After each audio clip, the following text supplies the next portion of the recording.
बिराईपुर के सम्मानित साथी, सबसे पहले पूरी दुनिया को मानवता का संदेश देने वाले तथागत गौतम बुद्ध के चरणों में नमन करता हूँ। इस भारत को अच्छा संविधान देने वाले परम पूज्य बाबा साहब डॉक्टर भीमराव अम्बेडकर के चरणों में सच्ची श्रद्धांजलि अर्पित करता हूँ एवं नमन करता हूँ। संत शिरोमणि रविदास जी के चरणों में नमन करता हूँ एवं अपने सभी महापुरुषों के चरणों में नमन करता हूँ। हमारे साथ में चल के आए यूपी राजधानी न्यूज़ चैनल जो मेरे हाथ में है, जो हम लोगों का यही एक सोशल नेटवर्क है, बड़े भाई केशवराम गौतम जी, मैं आपका हार्दिक स्वागत अभिनंदन करता हूँ। साथ में चल के आए धर्मेंद्र गौतम जी जो भीम आर्मी से हैं, जिला कोषाध्यक्ष। साथ में चल के आई हमारी पत्नी मीरा गौतम और साथ में चल के आए भाई राजेश कुमार। और यहाँ पर बैठे जितने माताओं, बहनों और नौजवान साथियों, नन्हे मुन्ने बच्चों, मैं सबका हार्दिक स्वागत अभिनंदन करता हूँ। और आपको एक ज्ञान के माध्यम से, अपने मुखार बिंदु से, अपने सद्वाक्यों से आपके बीच में अपनी नाट्य के माध्यम से रख रही बहन जूली गौतम जी व उनकी टीम का मैं हार्दिक स्वागत अभिनंदन करता हूं। साथियों, मैं जहां जाता हूं एक बात जरूर कहता हूं, किसी चीज को मानने से पहले जानो तो मानो और ना जानो तो ना मानो। जैसे कि हम आज जब हम कभी अपनी बहन बेटी की शादी करते हैं तब दूर दूर तक उसका रिश्ता पता करते हैं कि उसका खानदान कैसा है, उसका परिवार कैसा है, तब जाकर के हम कहीं शादी करते हैं। इसी तरह से हम लोग ढोंग आडंबर में फंसे हुए हैं और किसी को चीज को मानने से पहले उसको हम जानने की कोशिश नहीं करते हैं। पहले जाने फिर माने और ना जाने तो ना माने। कहते हैं कभी प्यासे को पानी पिलाया नहीं, बाद अमृत पिलाने से क्या फायदा। हमारे पिता तो बुजुर्ग बैठे हैं, इनकी संतानें हैं, इनके पोते हैं, इनके नाती हैं। जब हमारी अवस्था बूढ़ी हो जाती है तो हमारा सेवन हाल कोई नहीं होता है और हमारे समाज के कुछ अभी अंधविश्वास पाखंड में पड़े हैं, इधर उधर मंदिर मस्जिद में पहुंच जाते हैं, लेकिन अपने बाप को बीमार पड़ा है, माँ बीमार पड़ी है, उसको एक गिलास पानी तक नहीं पूछते हैं। इसीलिए हमने कहा था कभी प्यासे को पानी पिलाया नहीं, बाद अमृत पिलाने से क्या फायदा।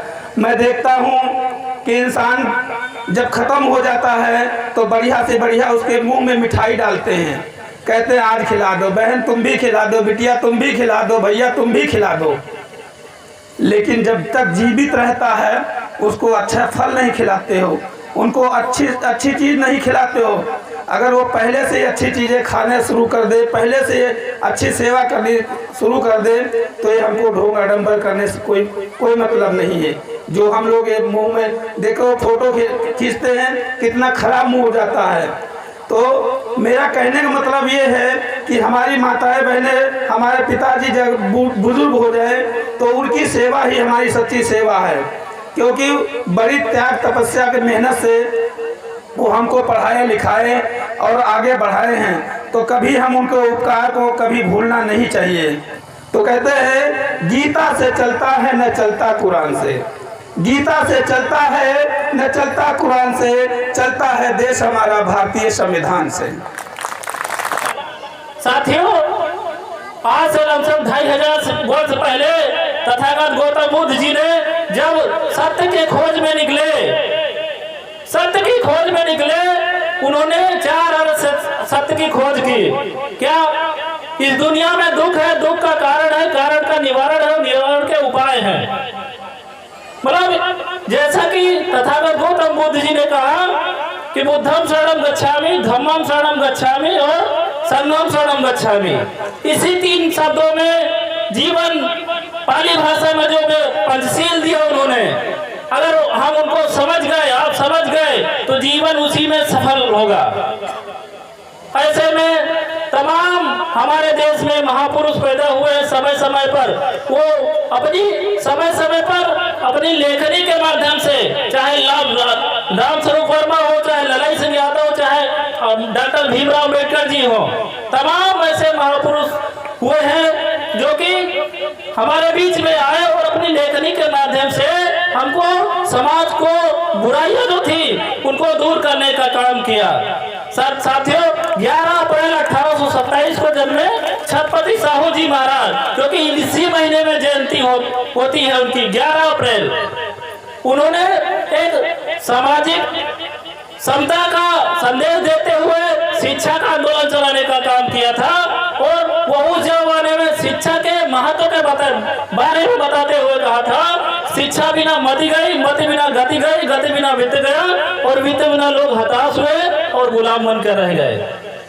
मतलब एक शिक्षा के न होने से इतना अनर्थ हो गया। अब जैसे आपको मालूम ही नहीं रहेगा कि शिक्षा का उद्देश्य क्या है। आप लोग यहाँ पर अच्छा कार्यक्रम कराते हैं, पैसा खर्च कर देते हैं और समय खर्च कर देते हैं, इसका उद्देश्य समझें। इसका उद्देश्य केवल नाच गाना बजाना करके ये नहीं होगा। जो भी हमारे बीच में कथावाचक है, आप लोग उनकी बात को समझें, उनका सम्मान करें, क्योंकि वो लोग ऐसे लोग हैं जो समाज में जा जाकर अपनी जान की परवाह न करते हुए हम लोग और आपके बीच में आते रहते हैं और बाबा साहब डॉक्टर भीमराव अम्बेडकर, तथागत गौतम बुद्ध, तमाम महापुरुषों के विचारों को आपके दिलों में रोपित करने का काम करते हैं। तो एक बार हम चाहेंगे आदरणीय जूली गौतम जी के सम्मान में आप लोग जोरदार ताली बजाकर स्वागत करिए। सामान्य साथियों, आप लोग इतना अच्छा कार्यक्रम कराते हैं, इसका असली उद्देश्य समझिए। इसका असली उद्देश्य ये है कि समाज में शिक्षा स्थापित हो, समाज में समानता स्थापित हो। इसी शिक्षा के लिए बाबा साहब डॉक्टर भीमराव अम्बेडकर को जब 4 वर्ष की अवस्था में उनको पढ़ने की ललक पैदा हुई तो उनके पिताजी तमाम कोशिश कर ली कि हमारा जो बेटा डॉक्टर अम्बेडकर भीमराव अम्बेडकर जी, उनका दाखिला स्कूल में, विद्यालय में कराना चाहते थे, तो उनको अपनी सारी ताकत लगा दी विद्यालय में दाखिला करने के लिए, लेकिन वो दाखिला नहीं करा पाते हैं। जब दाखिला नहीं करा पाते हैं तो एक अंग्रेज अधिकारी के पास जाते हैं कि कहते हैं, मैं आपकी सेना में फौज के रूप में युद्ध लड़ने का काम किया था, मैं अपने बच्चे को पढ़ाना चाहता हूँ। तब जाके उनको 2-4 शर्तों के साथ स्कूल में जो है प्रवेश मिला। वो क्या शर्तें थी? वो शर्त यह थी कि टाट पट्टी घर से लाएंगे, क्लास के बाहर बैठ के पढ़ेंगे और जो टोटी लगी हुई है इसमें पानी नहीं पिएंगे। एक दिन क्या होता है, एक चपरासी नहीं था तो उसको बाबा साहब को प्यास लगी, चपरासी नहीं था तो बाबा साहब अपने हाथ से पानी पी लिया। वहां पर जितने सामंतवादी लड़के थे उनको पीट कर लहूलुहान कर दिया। क्या? पीट कर लहूलुहान कर दिया।